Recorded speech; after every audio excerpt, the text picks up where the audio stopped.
மாதங்கள் ஒவ்வொன்றாக பார்க்கலாமா? வாருங்கள். ஜனவரி. குளிர்காலம் வந்தது. புது வருஷம் பிறந்தது. தாரா கம்பளி போட்டு சூடான பாலை கோப்பையில் குடித்துக்கொண்டு பொங்கல் கொண்டாட தயாரானாள். பிப்ரவரி. பாசமுள்ள மாதம் இது. தாராவின் பிறந்த நாள் மாதம்.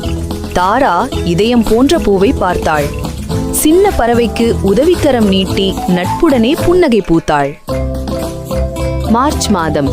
வசந்த காலம் வந்ததும் தாரா மண்ணில் ஆசை விதை விதைத்தாள். சின்ன செடி முளைத்ததைக் கண்டு சந்தோஷமாய் கைத்தட்டினாள்.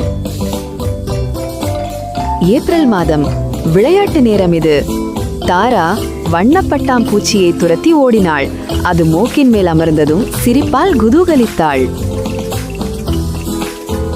மே மாதம். கோடை விடுமுறை வந்துவிட்டதே. தாரா மாமரத்தில் ஊஞ்சலாடினாள். குழுகுழு மாம்பழச்சாறு குடித்து வெப்பத்தை வென்றாளே. ஜூன் மாதம். புதிய பள்ளி நேரம். தாரா பள்ளிப்பையுடன் புறப்பட்டுச் சென்றாள். புதிய நண்பர்களை காண ஆசையுடன் காத்திருந்தாள். ஜூலை மாதம். மழை துளிகள் பொழிய தாரா மழைக்கோட்டுடன் வந்தாள். தண்ணீரில் காகித கப்பல் விட்டு சந்தோஷமாய் குதித்தாளே. ஆகஸ்ட் மாதம். விடுதலை நாள் வந்ததே. தாரா தேசிய கொடி பலூன்களை பறக்கவிட்டாள். தேசப்பற்றுடன் நண்பர்களுடன் மகிழ்ந்தாளே. செப்டம்பர் மாதம். இலைகள் நிறம் மாறும் காலம். தாரா உதிர்ந்த சருகுகளை குவித்து அதற்குள் குதித்து விளையாடினாள். அடடா, என்ன மகிழ்ச்சி! அக்டோபர் மாதம். ஒளி தரும் திருவிழா.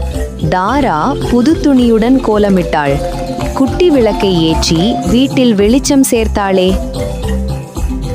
நவம்பர் மாதம். குளிர் கூடும் வேளையில் தாரா போர்வையை போர்த்தி அமர்ந்தாள். சூடான பானம் குடித்து ஜன்னல் வழியே ரசித்தாள். டிசம்பர் மாதம்.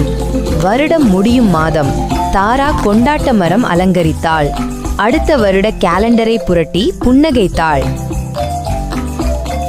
அடுத்தது நியூ இயர். தாரா தன்னுடைய அம்மா மற்றும் அப்பாவுடன் சேர்ந்து இனிய புத்தாண்டு குதூகலமாக கொண்டாடினார். இந்த வருடம் சிறப்பாக அமையட்டும். அனைவருக்கும் நன்றி.